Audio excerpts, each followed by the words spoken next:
Assalamualaikum warahmatullahi wabarakatuh.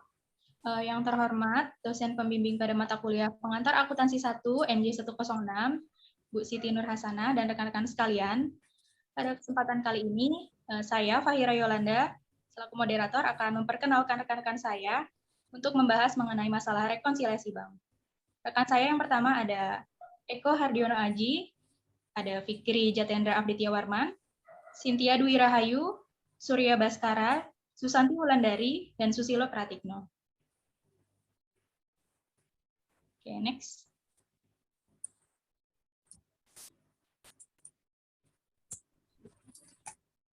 Pada slide pertama kali ini, saya akan membahas tentang apa sih rekonsiliasi bank itu.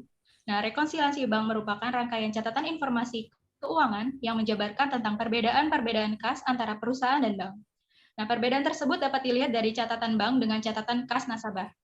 Terkadang, perbedaan catatan informasi keuangan tersebut muncul ketika nasabah yang melakukan transaksi belum dicatat oleh pihak bank.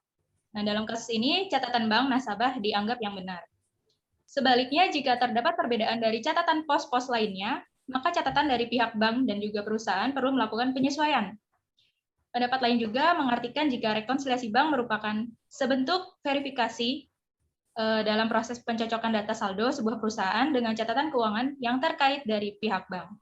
Secara sederhananya, rekonsiliasi bank ini didefinisikan sebagai proses penyesuaian informasi catatan keuangan menurut perusahaan dan juga menurut pihak perbankan. Bisa di next. Selanjutnya di sini ada definisi menurut beberapa para ahli. Yang pertama menurut Abu Bakar Arif tahun 2000. Beliau mendefinisikan rekonsiliasi adalah proses akuntansi fundamental untuk memastikan uang yang dibelanjakan atau diperoleh sesuai dengan uang yang keluar atau masuk ke akun perusahaan pada akhir periode fiskal. Yang kedua, menurut Wibowo, beliau mengatakan merupakan proses untuk memastikan bahwa dua kumpulan catatan, biasanya saldo dari dua akun, sudah benar atau sesuai. Jika ada perbedaan yang tidak dapat dijelaskan antara kedua catatan tersebut, mungkin merupakan tanda-tanda penyalahgunaan keuangan atau pencurian. Ada lagi menurut Sumarso SR.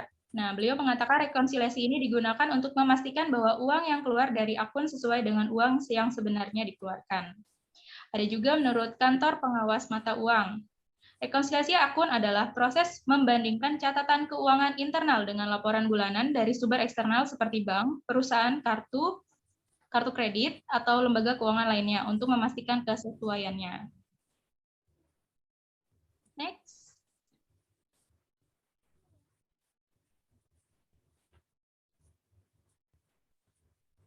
Selanjutnya yaitu ada menurut beberapa ahli lagi, ya, Zaki Baridwan tahun 1988, rekonsiliasi adalah proses akuntansi yang digunakan untuk membuktikan bahwa transaksi yang ditambahkan ke saldo akhir sudah benar.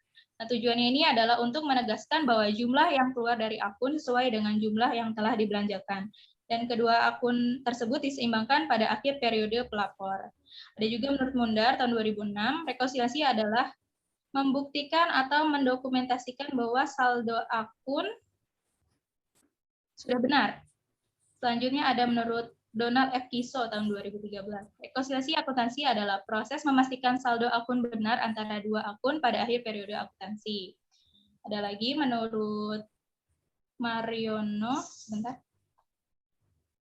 Menurut Haryono Yusuf tahun 2005, rekonsiliasi adalah proses akuntansi yang harus dilakukan oleh setiap pemilik UMKM dan akuntan yang memastikan bahwa saldo yang dicatat di input sudah benar. Terakhir ada menurut Michael Whitmire, rekonsiliasi adalah proses membandingkan dua bagian data, biasanya satu dibuat secara internal, dan yang kedua dibuat oleh pihak ketiga seperti bank, supplier, atau pelanggan untuk memastikan bahwa keduanya cocok dan memberikan nilai yang sama pada tanggal tertentu. Oke, untuk slide selanjutnya akan dijelaskan oleh rekan saya. Silakan.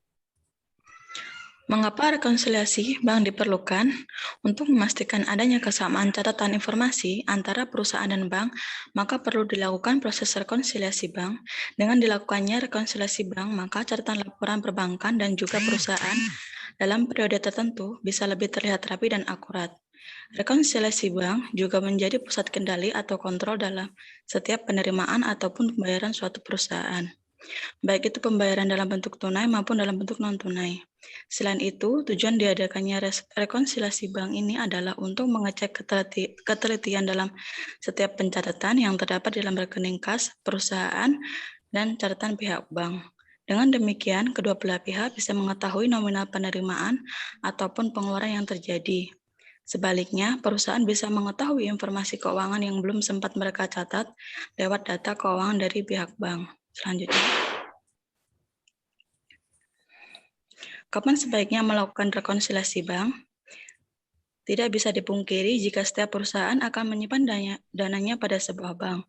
Bank dianggap sebagai tempat yang lebih aman dibandingkan menggunakan metode penyimpanan lainnya. Selain masalah keamanan yang terjamin, catatan keuangan dari pihak bank juga bisa menjadi bukti pada setiap jenis transaksi yang dilakukan oleh nasabah atau perusahaan. Secara umum, sebuah perusahaan sedikitnya akan melakukan proses rekonsiliasi bank ini selama sekali dalam setiap akhir bulan. Rekonsiliasi bank ini akan dilakukan setelah bank yang bersangkutan mengirimkan laporan bank perusahaan yang bersiko saldo awal kas berbagai jenis transaksi selama 1 bulan serta saldo akhir kas pada bank tersebut. Namun, untuk mencegah terjadinya risiko terburuk pada perusahaan, akan lebih baik jika proses rekonsiliasi bank ini dilakukan setiap harinya. Perusahaan bisa mengakses informasi keuangan lewat website bank yang tersedia. Dengan cara ini, maka pihak perusahaan pun bisa menyelesaikan permasalahan yang terjadi segera mungkin. Sebagai contoh, jika perusahaan menemukan sedikit aktivitas di bank serta terdapatnya hal aneh pada proses verifikasi, maka perusahaan patut curiga pada aktivitas tersebut. Tentu, transaksi macam ini sangat tidak mungkin terjadi. Bagaimana mungkin saldo akhir dari sebuah perusahaan dan bank akan sama? Dalam setiap periode transaksi pasti terdapat pembayaran, setoran, penalti, biaya layanan bank, serta jenis transaksi lainnya yang belum tercatat pada perusahaan. Jika perusahaan menemukan hal yang mencurigakan seperti ini, maka lebih baik jika menutup akun dan menyimpan sebagian dana ke dalam akun yang lebih aktif. Dengan demikian, perusahaan akan lebih mudah menginvestasikan sebagian dana yang tersisa dan memantau status investasinya. Dan slide selanjutnya akan disampaikan kawan saya selanjutnya. Ya, terima kasih Mbak Susanti. Selanjutnya saya akan menjelaskan mengenai tujuan diberlakukannya rekonsiliasi bank. Pertama, yaitu mengecek ketelitian pencatatan, mendeteksi kecurangan, kontrol keuangan, validasi informasi, dan terakhir adalah memeriksa selisih kurs. Selanjutnya, komponen rekonsiliasi bank. Deposit in transit.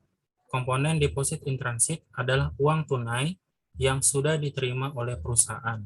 Namun, informasi tersebut belum diterima oleh bank, sehingga belum tercatat dalam laporan bank. Outstanding check adalah cek yang telah dicatat oleh perusahaan, namun belum dicairkan.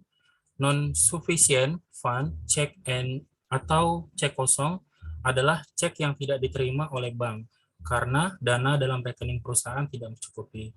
Selanjutnya, penyampaian materi akan disampaikan oleh Mas Fikri. Pada Mas Fikri, dipersilakan.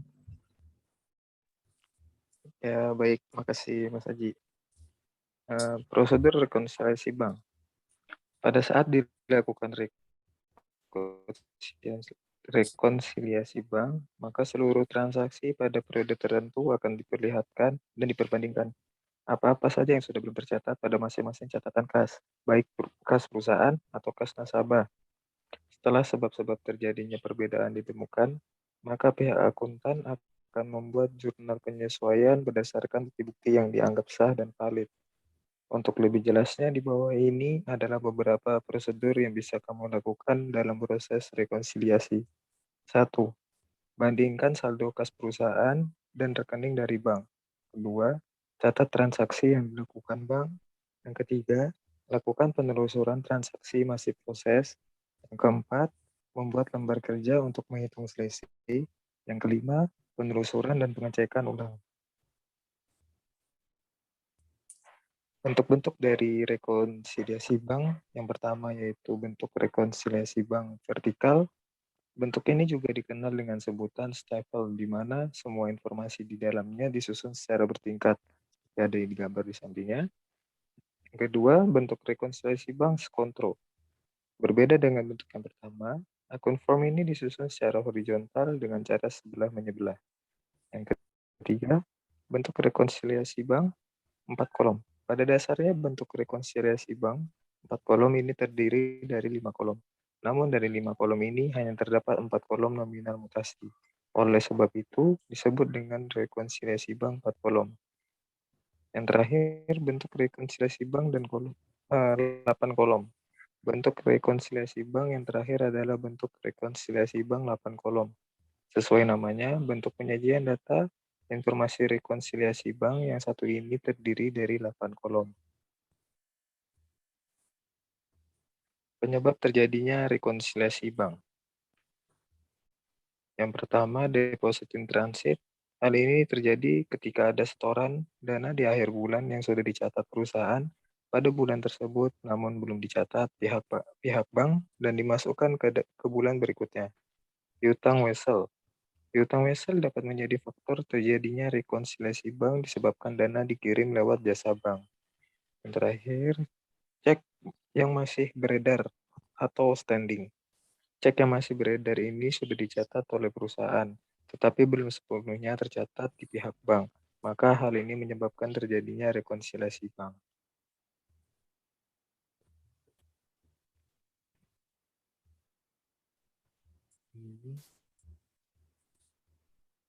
Selanjutnya akan dibacakan oleh Pak Surya.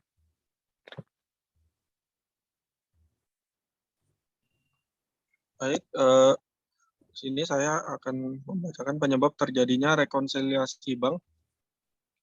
Yang pertama adalah kesalahan pencatatan. Option A, faktor ini terjadi karena adanya kesalahan pencatatan yang dilakukan oleh pihak bank maupun pihak perusahaan yang mengakibatkan saldo bank tidak sama dengan saldo buku perusahaan.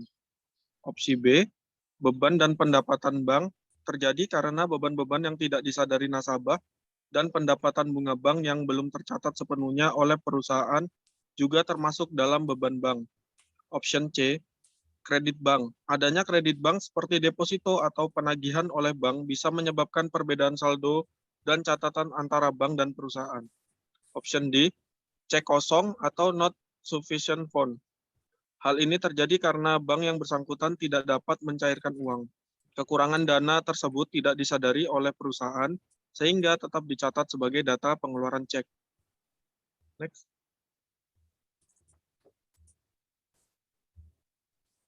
Untuk studi kasusnya, kami akan mengambil contoh dari laporan arus kas CV Glohoha di bulan Juni tahun 2020. Di aktivitas operasional, saldo 1 Juni 2020 di laporan kasnya ada terhitung 266.3.174. Nah, dan pada saat total penerimaannya ditambah dari pendapatan dari pelanggan dan setor tunai dari petty cash, total penerimaan pada bulan saldo 1 Juni yaitu 301.933.000. Untuk total pengeluarannya yaitu 348.486.700. Sehingga total arus kas dari aktivitas operasional adalah minus 46.553.700 dan saldo akhir yang tercatat di laporan perusahaan adalah pada tanggal 30 Juni 2020 adalah Rp219.449.474. Nah, dari setelah dilakukan proses akun statement bank atau penarikan dari rekening koran, saldo 1 Juni 2020 yaitu sebesar 266.3.174 dengan total kreditnya 302.181.238 dan total debit adalah 348.571.848 rupiah. Sehingga pada saldo akhir 30 Juni 2020 adalah 219.612.564 dan ada selisih sebesar 163.090 rupiah. Setelah direkonsiliasi, ada dana masuk, yaitu dari bunga bank sebesar Rp248.238, dan ada total debit untuk biaya bank dan sejenisnya, yaitu minus Rp85.148. Sehingga saldo sebelum penyesuaiannya yaitu Rp219.449.474, dan saldo akhir 30 Juni 2020 setelah penyesuaian yaitu ditambah bunga bank dan dikurangi dengan biaya bank yaitu Rp219.612.564 sesuai dengan catatan kas perusahaan. Kesimpulannya, biasanya bank secara berkala mengirimkan statement berupa laporan rekening koran yang di dalamnya terdapat berbagai catatan informasi transaksi yang dilakukan perusahaan. Catatan-catatan tersebutlah yang dijadikan bukti transaksi perusahaan dalam periode tertentu. Keberadaan bukti transaksi ini membuat bank dan perusahaan dapat mengetahui kekeliruan pencatatan yang terjadi di antara kedua belah pihak.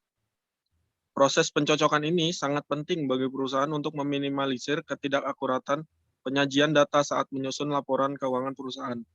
Maka dari itu, proses rekonsiliasi bank sebaiknya dilakukan minimal sebulan sekali, atau bahkan bisa juga dilakukan seminggu sekali.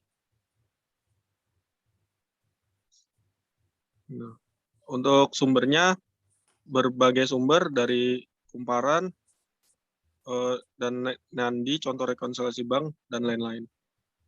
Baik, terima kasih. Waktu dan tempat saya kembalikan kepada host, Mbak Faira. Terima kasih rekan-rekan sekalian atas presentasinya. Terima kasih atas semua perhatiannya. Mungkin itu saja presentasi yang bisa kami sampaikan. Kurang dan lebihnya kami mohon maaf. Kami ucapkan sekian dan terima kasih. Assalamualaikum warahmatullahi wabarakatuh. Waalaikumsalam.